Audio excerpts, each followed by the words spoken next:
Breaking news. According to Sahara reporters, a planned coup d'etat has just failed in Nigeria. According to the news, 60 military officers arrested over alleged coup plot against President Tinubu. According to the online publication, the officers ranging from the rank of captain to brigadier general were picked from various locations across the country in a coordinated operation by the Defense Intelligence Agency and the other security bodies. So, Andre, what do you perceive about this coup d'etat? To me, it's a bittersweet, it's a catch-22. To some of us, it could have been one of the biggest geopolitical moments of 2025, even though we are coming towards the end of 2025. I mean, I would have been so glad. I don't know. I'm not interested in politics. I'm not a political person. I'm just a patriotic Nigerian, okay? But given the issues of pressing concern in Nigeria, the complete marginalization of the masses, there is a lot of things going on in this country. And you see, this coup d'etat would have been a breath of fresh air. I'm not being political. My allegiance is to no one.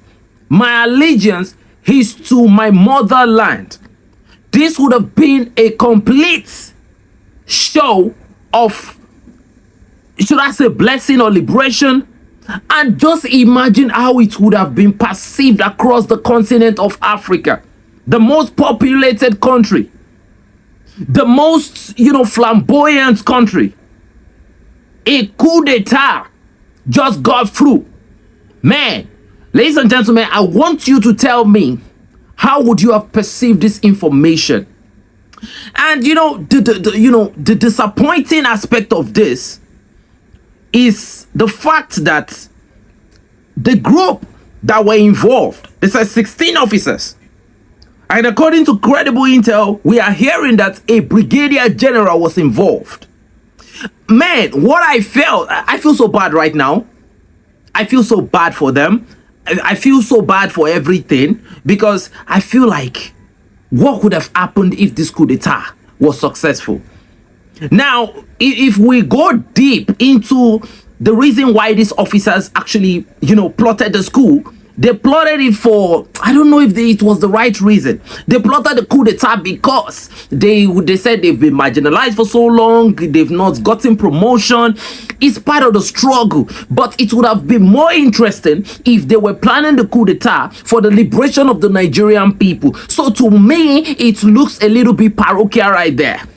Okay, so that is how I feel about it. But it could have been one of the most incredible news of 2025. In fact, we all are tired of civilian regime in the whole continent of Africa. You can see in Madagascar, there was a coup d'etat, and given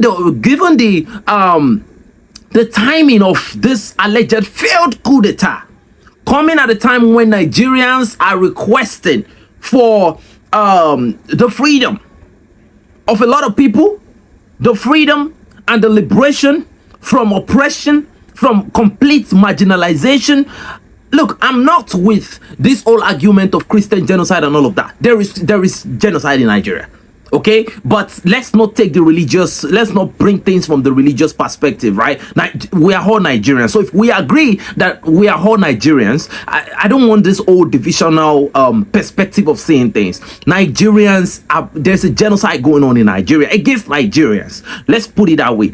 But the thing is, it could have been a good coup d'etat, and it could have been a bad coup d'etat, because we don't know the real intention of these coup plotters. And according to the information we have, they were picked from different locations across the country. But man, it would have been a great coup d'etat, because at the end of the day, it would have been against the interests of the people that control the government of Nigeria. Because there was a time the CIA said that President Bola Ahmed Tinubu is an active agent of the CIA. And now let us shift our focus to West Africa, where it looks like new allegations on Nigeria's president have emerged.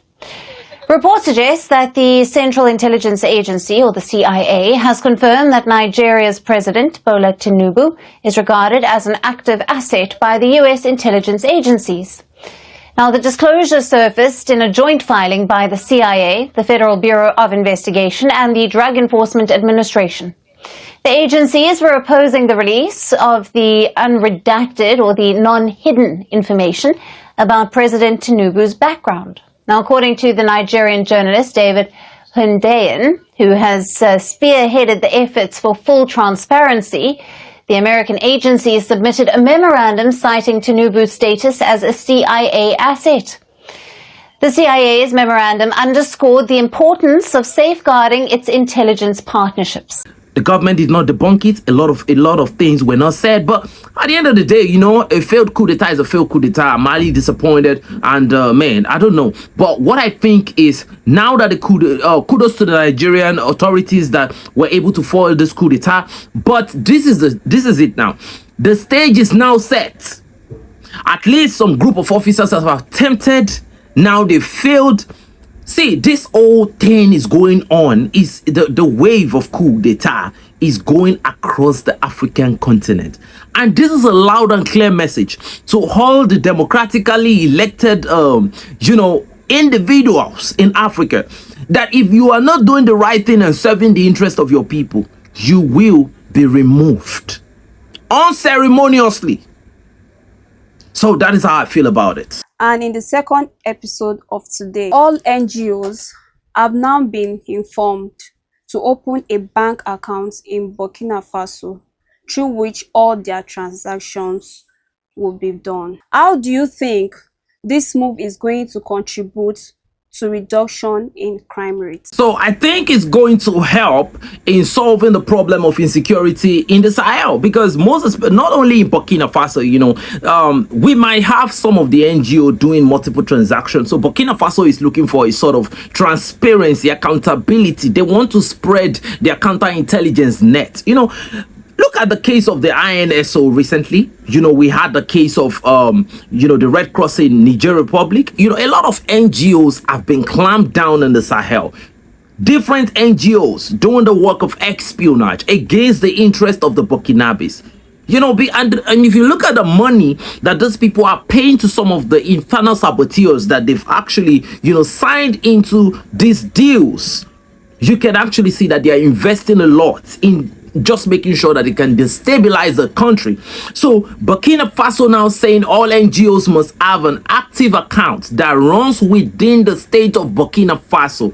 They are trying to make sure that they monitor every transaction that these NGOs are able to make. Now, I don't know how much and to what extent this move or this system that they're trying to create is going to be able to arrest the covert transactions of this NGO, because we know that some of those people, most of their funding, most of their transfers fund is being done covertly. So we have to be able to know, how this is going to work, but at least it's a step.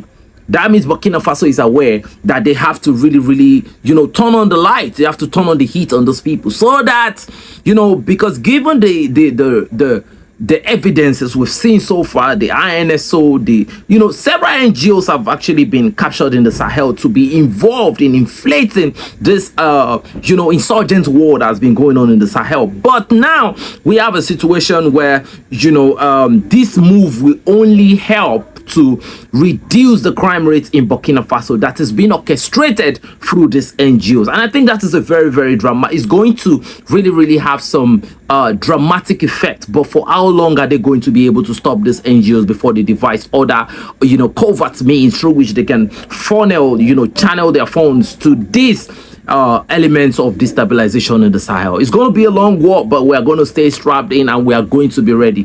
We saw the beginning of this liberation war, and I believe that by the grace of God, by the help of God, we are all going to see the end of it. Stay tuned. Thanks for watching, and God bless you.